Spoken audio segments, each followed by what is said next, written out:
Então, os métodos cromatográficos, eles podem ser classificados de diferentes formas, né? E eles têm diferentes propósitos. Então, para a gente falar um pouco sobre isso na aula de hoje, eu quero primeiro discutir um pouco o que a gente procura quando está fazendo cromatografia. Então, é a separação basicamente de compostos e que estão presentes em uma mistura. Mas essa separação ela também pode ter diferentes propósitos, porque a cromatografia é um método de separação, ponto. Para que eu possa identificar esses analitos, ou para que eu possa quantificar esses analitos, eu preciso ter uma outra coisa, né, que vai fazer essa identificação. Então eu posso ter um detector, que pode ser de diferentes técnicas, né, a gente pode usar diferentes técnicas para detectar a presença desses analitos ou para quantificá-los. Mas eu também posso ter uma cromatografia apenas para separar esses compostos. É o que se faz muito na área de produtos naturais. As pessoas usam a separação cromatográfica apenas para dividir, né, as diferentes frações em partes cada vez menores, até que você tenha um constituinte purificado para que ele possa ser depois melhor estudado, caracterizado, enfim. Então se usa muito isso na indústria farmacêutica, se usa muito isso na indústria, na produção industrial. Então a cromatografia ela pode ter diferentes propósitos, né? A gente vai separar essas substâncias com diferentes fins. Então, para fins analíticos, a gente precisa ter, junto com a separação cromatográfica, uma outra técnica que vai detectar e, se possível, quantificar essa presença dessa substância na mistura. Então, eu posso ter sistemas de detecção que sejam universais, aqueles que vão analisar e detectar qualquer substância que passe ali, ou um grande número de substâncias que passe nele. Então, se eu tenho um sistema de detecção que seja universal, eu preciso de uma separação cromatográfica melhor. Porque se ele detecta tudo, se duas substâncias passarem juntas, ele vai detectar como se fosse uma só.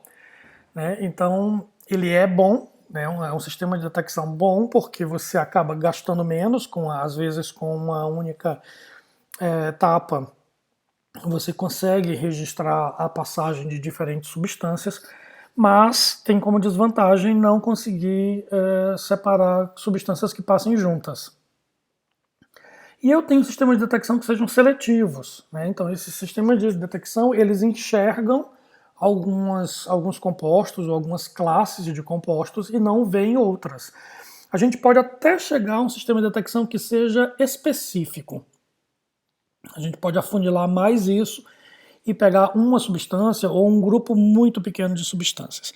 Então, dependendo da técnica que a gente utiliza para detecção, eu posso ter realmente sistemas de detecção que sejam bastante seletivos e até bastante específicos. Mas isso a gente vai falar também mais para frente, né? Quando a gente vai falando de cada técnica cromatográfica. Bom, essa sensibilidade da detecção, primeiro vamos definir o que é sensibilidade, né? Às vezes na literatura se confunde muito sensibilidade com limite de detecção. Não são exatamente a mesma coisa, embora elas possam estar aí associadas e ambas sejam interessantes. A sensibilidade é a habilidade de um detector perceber variações na concentração. Então, quanto menor for a variação de concentração que cause uma mudança perceptível no sinal analítico, mais sensível é esse detector. Então, vou dar um exemplo. A gente diz assim, a pressão atmosférica mudou, por exemplo, você está no carro, está subindo uma montanha, a pressão atmosférica mudou e o seu ouvido entope antes dos outros. Então, o seu ouvido é mais sensível do que o dos outros, ele percebe a variação de pressão mais rapidamente do que de outras pessoas. Então, isso é sensibilidade, é perceber variações, né? Enquanto que o limite de detecção é a habilidade de um detector de detectar uma concentração muito baixa. Então, quanto mais baixa for essa concentração que dá um sinal analítico diferente do zero, menor é o limite de detecção do seu detector. Então não são exatamente a mesma coisa, mas estão ligadas e ambas são interessantes para o sistema cromatográfico, principalmente para análise química. Se a gente estiver falando de separação cromatográfica para fins de farmacêuticos, por exemplo, industriais, para produtos naturais, esse limite de detecção pode não ser exatamente o mais importante. Mas a sensibilidade sim, porque aí você vai variando as concentrações, você vai vendo, eu tenho mais desse constituinte do que daquele, enfim. Bom, e é muito comum que a gente procure no sistema cromatográfico a possibilidade de analisar vários analitos de uma vez só.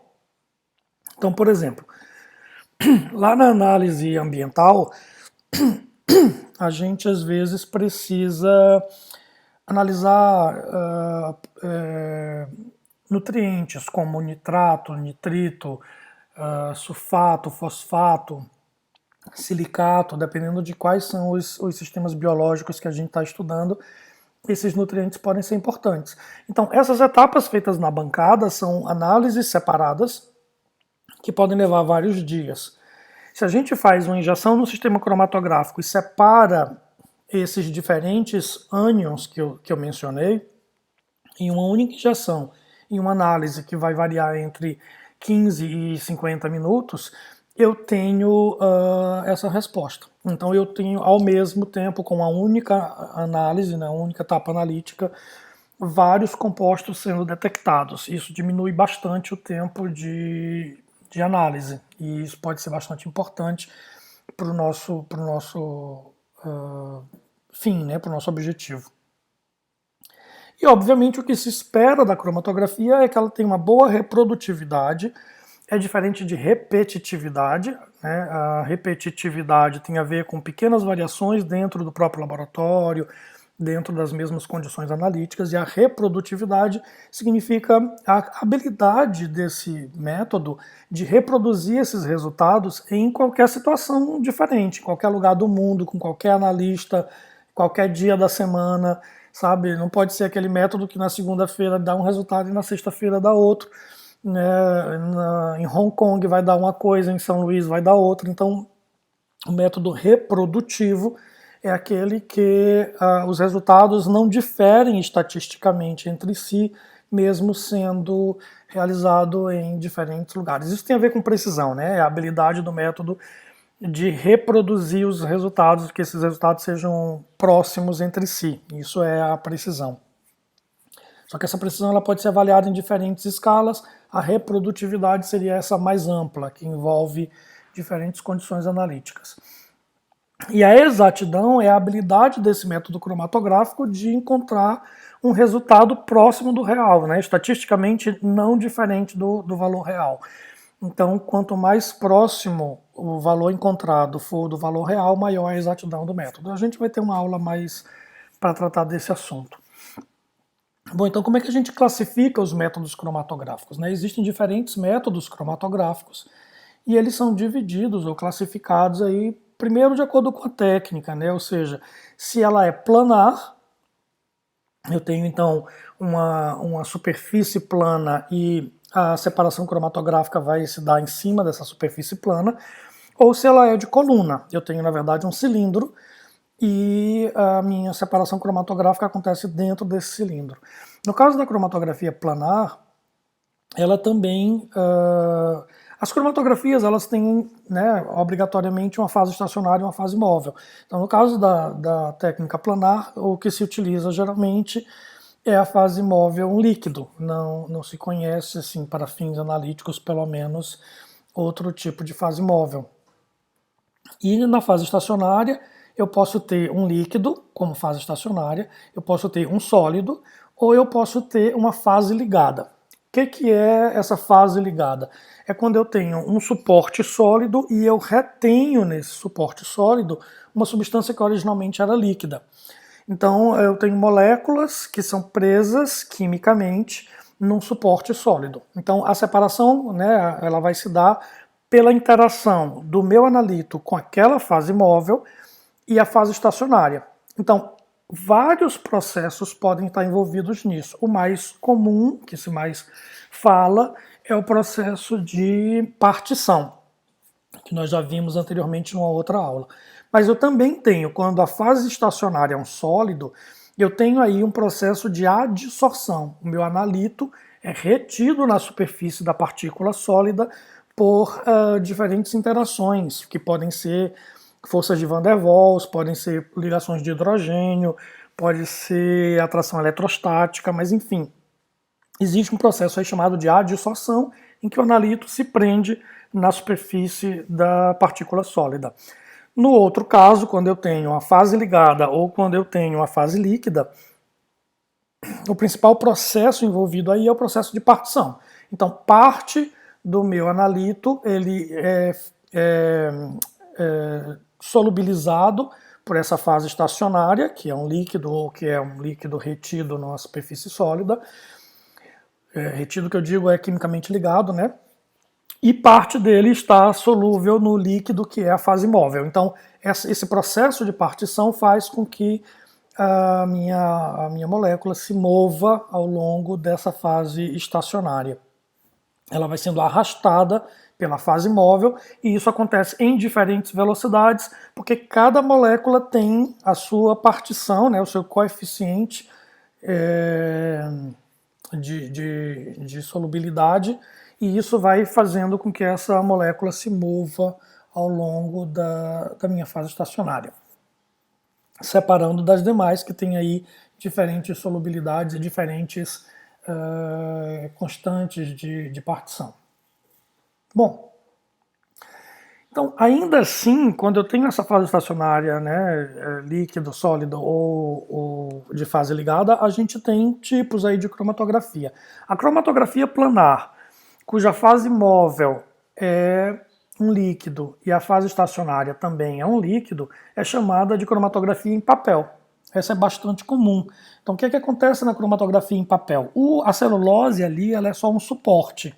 Na verdade, o que acontece é que eu tenho esse papel embebido em água, então dentro dos poros do papel eu vou ter água, e o meu solvente, geralmente eu tenho uma mistura em que um solvente está saturado em água, e aí esse solvente saturado em água ele vai arrastar dentro desse suporte que é o papel, né, embebido em água, esses diferentes analitos. Então a separação acontece por uma partição entre a molécula de água e a molécula do solvente orgânico. Pode ser, por exemplo, o octanol, como a gente falou na aula sobre partição, mas pode ser outros solventes também. Então a cromatografia em papel, o papel é só um suporte, o líquido, que é a fase estacionária, geralmente é a água, e um solvente orgânico saturado em água é colocado ali para arrastar, né, os nossos analitos. Bom, nessa cromatografia em que o sólido é realmente a fase estacionária e o líquido é que vai ser a fase móvel, a gente tem o chamado cromatografia em camada delgada, que também é o que a gente usa para... também é esse nome que se dá quando a fase estacionária é uma fase ligada. Então eu tenho como exemplos aí de cromatografia de camada delgada um suporte sólido de sílica, de alumina, de carvão. Então diferentes suportes podem ser adicionados a uma placa de vidro, geralmente, ou uma placa metálica, e você espalha esse suporte sólido, ele geralmente vem numa suspensão com um líquido que não o dissolva, e aí ele é espalhado nessa superfície plana, depois ele seca, fica completamente seco, né? E aí você coloca a sua amostra e faz correr um líquido sobre ela. Tá? No caso da fase ligada, eu posso ter essa sílica, por exemplo, modificada. Eu posso ligar à sílica uma molécula orgânica com 8 carbonos ou com 18 carbonos. Então eu modifico a superfície da sílica. Eu posso utilizar, inclusive, compostos fluorescentes, né, que vão ajudar na detecção desses analitos, enfim. Então eu modifico a superfície da sílica, ela passa a ser agora uma fase ligada, e aí esse material é que vai ser a fase estacionária que eu vou colocar sobre um suporte plano, né? Então essa cromatografia é chamada de cromatografia em camada delgada. Bom, quando a cromatografia é feita em coluna, a gente vai ter também diferentes tipos, só que aqui a fase móvel já pode mudar. Eu posso ter uma fase móvel gasosa, uma fase móvel líquida ou um fluido supercrítico, que é um líquido a alta pressão misturado com gás, com gases. Então eu tenho gases, na verdade, a alta pressão, modificados com líquidos, né? E essa mistura, que sempre vai estar em alta pressão, vai passar pela fase estacionária. Então, dependendo também de como seja essa fase estacionária, a gente também vai classificar esses métodos cromatográficos. Então, a cromatografia, cuja fase móvel é um gás e a fase estacionária é um líquido, é a cromatografia gás-líquido. Onde o suporte, né, onde a fase estacionária é um sólido, não apenas um suporte, mas a fase estacionária é um sólido, eu tenho a cromatografia gás sólido, e quando eu tenho uma fase ligada, eu tenho a cromatografia gás fase ligada. Então, um exemplo de cromatografia a gás com a fase móvel, a fase estacionária, desculpa, um líquido, eu tenho um tubo, na verdade, onde dentro desse tubo eu tenho um suporte sólido, e a esse suporte sólido se adiciona um líquido. Então eu tenho um filme líquido, né, por dentro da coluna, e passa um gás no meio. Então aqui o processo de separação é uma partição entre aquele analito no líquido e aquele analito no gás, né? Então essa é o equilíbrio que vai fazendo com que o analito caminhe ao longo dessa coluna. No caso da gás sólido, o que eu tenho realmente é um tubo com um sólido dentro, e aí o gás passa pelo meio. Essa, para fins analíticos, a gente não encontra muito, é muito difícil. É possível, mas não é muito comum. E a de fase ligada, eu tenho esse suporte sólido no interior da coluna, e aí eu modifico esse sólido adicionando, então, moléculas que são quimicamente ligadas a esse sólido. No caso do fluido supercrítico, eu tenho uma fase estacionária que é um sólido, eu posso ter isso, e nesse caso eu tenho a cromatografia fluido supercrítico sólido, e também de fase ligada, que é bastante comum também, a mais comum é que se faça com fase ligada. E aí geralmente se utiliza aí colunas de C18, né, que seria a sílica ligada a uma molécula orgânica com 18 carbonos. No caso da cromatografia com a fase móvel líquida, eu tenho a fase estacionária também pode ser um líquido, e aí eu tenho a cromatografia líquido-líquido. A fase estacionária pode ser um sólido, e aí eu tenho a cromatografia líquido-sólido. Nesse caso, esse sólido ele preenche uma coluna, né, ele recheia uma coluna, e o líquido passa por dentro dessa coluna. E eu tenho também a cromatografia de exclusão por tamanho, né, que também é chamada de permeação em gel. Nesse caso, o processo não é de partição, é simplesmente um processo de exclusão realmente pelo tamanho da molécula. Então isso é muito utilizado para análise de proteínas, pode ser utilizado para macromoléculas. O que se faz é criar um gel dentro da coluna, e esse gel então tem poros que são muito pequenos. Então as moléculas maiores, elas não entram nesses poros, elas evitam os poros, porque por serem grandes, e elas passam mais por fora, por caminhos que estejam fora do próprio gel, né? Fora dos poros do gel. E aí elas chegam primeiro no detector. Já as moléculas menores, elas vão se perdendo dentro dos poros do gel como se isso fosse um labirinto, e acabam chegando depois no detector. Então pode ser um gel, mas também pode ser, por exemplo, uma peneira molecular. Se pode utilizar zeólitas, por exemplo, que são minerais com poros, né, pequenos, mas que permite a permeação de estruturas muito pequenas. Então eu posso ter moléculas muito pequenas ou íons passando dentro dos poros dessas zeólitas, e isso pode ser utilizado, embora o que a gente encontre na análise química seja principalmente permeação em gel. Eu vejo as zeólitas sendo utilizadas às vezes para preparação da amostra, para tirar contaminantes dessa amostra, mas na coluna realmente eu nunca utilizei. Mas é possível, as peneiras moleculares podem ser utilizadas aqui.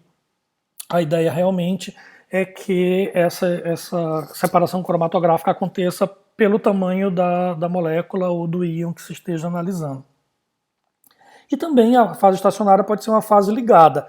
No caso de ser uma fase ligada, eu posso ter uma cromatografia líquida fase ligada, o que acontece quando a gente utiliza também um C18, por exemplo. Então essa é muito comum, se utiliza muito. Eu posso ter uma coluna amino, em que eu tenho a sílica, uma estrutura orgânica ligada nisso, e o final dessa molécula orgânica é um grupamento amino, ou ciano, né? Então eu posso ter diferentes grupamentos aí no final dessa molécula orgânica, e isso então é uma molécula que é quimicamente ancorada nesse suporte físico, que vai ser a partícula de sílica, por exemplo, é a mais comum, né? Então eu tenho aí a cromatografia líquida com fase ligada, como fase estacionária. Mas eu também tenho a cromatografia de troca iônicas. No início dessa aula eu falei da análise, por exemplo, de nutrientes, nitrato, sulfato, nitrito, enfim. Então, nesse caso, eu posso ter tanto para ânions como para cátions. Então, nesse caso, a minha fase estacionária, ela pode ser uma resina de troca catiônica, sendo que na ponta desse material, né, eu tenho trocadores iônicos. Eu tenho aí um ácido carboxílico, eu tenho uma amina, eu tenho algum grupamento que ele fixa ou um cátion ou um ânion, né? Eu posso ter um quaternário de amônio, enfim, posso ter uma estrutura iônica que permita essa troca iônica com o meio. Então, eu geralmente passo um ácido, se for uma troca catiônica, então ele vai ficar cheio de H+. Quando eu passo a minha amostra, esse H+ troca de lugar com aquele cátion que eu tenho presente na minha amostra. E aí esses cátions interagem diferentes, dependendo aí do tamanho do íon, do número de cargas que esse íon tenha, e aí isso faz com que eu tenha a separação cromatográfica. Então a cromatografia de troca iônica ela é muito utilizada para análise ambiental, porque a gente tem uma série de analitos que são de interesse ambiental, que podem ser cátions ou ânions, né? E a cromatografia de bioafinidade. Nesse caso, a substituição ali naquele suporte, né, a molécula ancorada naquele suporte, pode ser uma enzima, pode ser um anticorpo. Então eu posso ter um sistema bastante específico em que ele dá a resposta, ele interage com um grupo muito pequeno de moléculas, ou com uma molécula só, duas moléculas, enfim. Então esse método, né, de cromatografia por bioafinidade, a minha fase estacionária ela tem um reconhecimento biológico, ela tem uma interação que é a partir de um constituinte biológico, que pode ser, como eu já disse, uma enzima ou um anticorpo, alguma coisa assim, uma organela, enfim. Bom, uma outra forma de classificar a cromatografia em coluna, né, principalmente a cromatografia a gás e a líquido, que eu quero mostrar aqui, é com relação à sua eficiência de separação. A gente tem a cromatografia a gás, ou gasosa, como se chama muito, né, cromatografia gasosa, enfim. A cromatografia a gás é que o gás é que é aí a fase móvel, e ela pode acontecer, originalmente ela acontecia em tubos, eles eram tubos relativamente finos por dentro, mas eram tubos principalmente de aço, né, de metal, e você tinha então isso como sendo a sua fase, a sua coluna. Essa coluna ela tinha um tamanho relativamente limitado, ela podia ter aí alguns centímetros, né, para caber dentro do forno do cromatógrafo, mas ela era um tamanho curto, relativamente curto. Então, por conta disso, a separação cromatográfica também era menos eficiente. A cromatografia gasosa de alta resolução, ela tem um caminho cromatográfico maior, né? Ela tem uma coluna muito maior. Então, o que a gente trabalha aqui são com capilares, são colunas que são realmente da espessura de um fio de cabelo, geralmente são feitas em vidro, são revestidos com poliamida, e você enrola isso dentro do forno. Então eu tenho um suporte onde eu vou enrolando, e ela pode ter muitos metros, ela pode ter 50 metros. Então entre uma corrida com, sei lá, alguns centímetros, 1 metro, eu passo a ter uma corrida com 50 metros, né? Então eu consigo, nesse processo, separar melhor os meus analitos. Então aumenta muito essa eficiência, e a separação dos analitos é chamada na cromatografia de resolução. Então a cromatografia de alta resolução significa que ela consegue separar muitos constituintes. Hoje em dia é essa que se faz.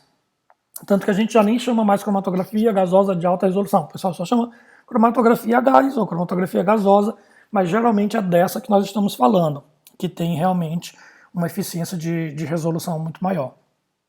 Já na cromatografia líquida, a gente também tem a chamada cromatografia líquida, que é feita principalmente com fins preparativos, é aquilo que a gente falou lá do produto natural. Eu vou separar diferentes frações desse extrato vegetal, por exemplo, eu uso uma coluna de vidro e, por força da gravidade mesmo, eu consigo fazer essa separação. Então, a origem da cromatografia líquida está aqui. Só que nos equipamentos mais atuais, o que a gente faz é ter uma coluna de aço que ela tem, de metal, né? Que ela tem aí o seu revestimento com partículas muito pequenas. Então, quanto menor essa partícula, melhor, porque aumenta a eficiência. E aí eu tenho a cromatografia líquida de alta eficiência. Eu consigo agora adicionar bombas, né, com uma determinada pressão, eu consigo dar pressão nesse solvente para ele permear essa coluna que está recheada.